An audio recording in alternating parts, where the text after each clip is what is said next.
ভারতীয় সঙ্গীতের ইতিহাসে এমন এক নাম যা শুনলেই চোখের সামনে ভেসে ওঠে এক চিরসবুজ মুখ আর কানে বেজে ওঠে এক জাদুকরী কণ্ঠ। লা লা লা লা লা লা লা লা লা লা লা লা লা লা লা লা লা।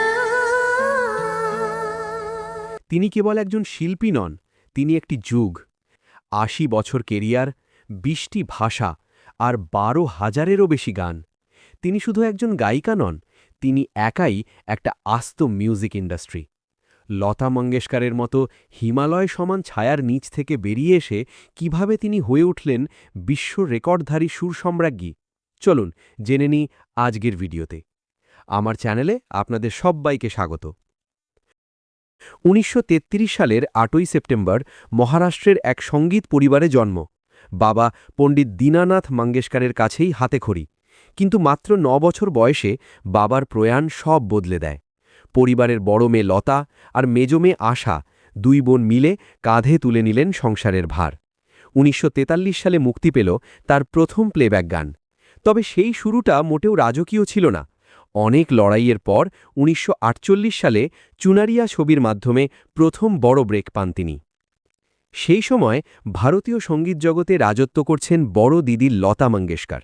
লতার কণ্ঠ ছিল ধ্রুপদী আভিজাত্যে ভরা, কিন্তু আশা জানতেন তাকে নিজের আলাদা পরিচয় গড়তে হবে। শুরুতে আশার পথ সহজ ছিল না। বড় দিদি লতা মঙ্গেশকর এবং গীতা দত্তের জনপ্রিয়তার ভিড়ে নিজের জায়গা করা ছিল কঠিন চ্যালেঞ্জ। ১৯৫০-এর দশকে তিনি মূলত সেই গানগুলোই পেতেন যা অন্য বড় গায়িকারা প্রত্যাখ্যান করতেন। কিন্তু ১৯৫৭ সালে নয়া দর ছবিতে ওপি নাইয়ারের সুরে তার গানগুলো এক নতুন দিগন্ত খুলে দেয়।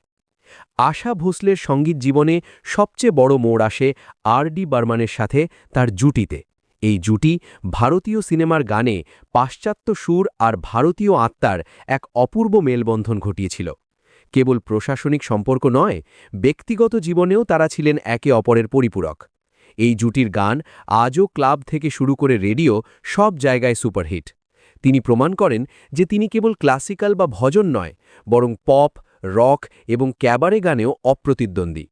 তিসরি মঞ্জিল থেকে ইয়াদোঁ কি বারাত, আশার কণ্ঠ সঙ্গীতকে এক আধুনিক ও পাশ্চাত্য ছোঁয়া দেয়। তিনি হয়ে উঠলেন ভার্সেটাইল। ক্যাবারে গান হোক কিংবা দরদি গজল, পপ মিউজিক থেকে শুরু করে ধ্রুপদী রাগাশ্রয়ী গান, আশা প্রমাণ করলেন তিনি সবেতে অপ্রতিদ্বন্দ্বী। ওপি নাইয়ার থেকে রাহুল দেব বর্মন, সুরকারদের কাছে তিনি হয়ে উঠলেন এক অপরিহার্য নাম। অবাঙালি হয়েও বাংলা গানকে তিনি যে মমতা আর স্পষ্ট উচ্চারণে গেয়েছেন তা অবিশ্বাস্য।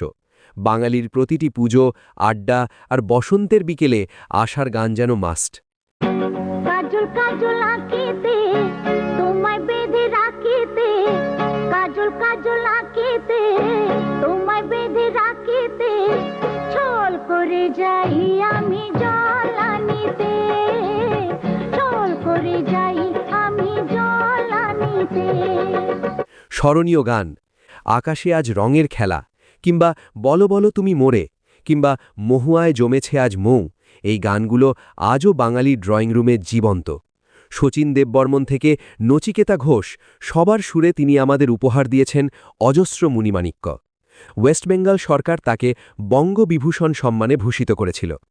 ২০১১ সালে Guinness book of world records তাকে পৃথিবীর ইতিহাসে সর্বাধিক সংখ্যক গান রেকর্ডিং করা শিল্পী হিসেবে স্বীকৃতি দেয়। ভারত সরকার তাকে সম্মানিত করেছে দাদা সাহেব ফালকে এবং পদ্মবিভূষণের মতো শ্রেষ্ঠ শিরোপায়। ভারত আজ এক নিস্তব্ধতার চাদরে ঢাকা। যে সুর গত ৮ দশক ধরে আমাদের প্রতিটি আবেগ, আনন্দ আর বিরহের সঙ্গী ছিল, তা আজ চিরতরে থেমে গেল। সুরের জাদুকরী, গিনিস রেকর্ডিংধারী গায়িকা আশা ভোসলে আর নেই। ১২ই এপ্রিল ২০২৬ মুম্বাইয়ের এক হাসপাতালে ৯২ বছর বয়সে শেষ নিঃশ্বাস ত্যাগ করলেন এই চিরসবুজ শিল্পী। বার্ধক্যজনিত অসুস্থতা এবং হৃদরোগের সাথে লড়াই করে অবশেষে হার মানলেন এই চিরসবুজ শিল্পী। তার চলে যাওয়া কেবল মঙ্গেশকর পরিবারের ক্ষতি নয়, বরং বিশ্ব সঙ্গীতের অপূরণীয় এক শূন্যতা।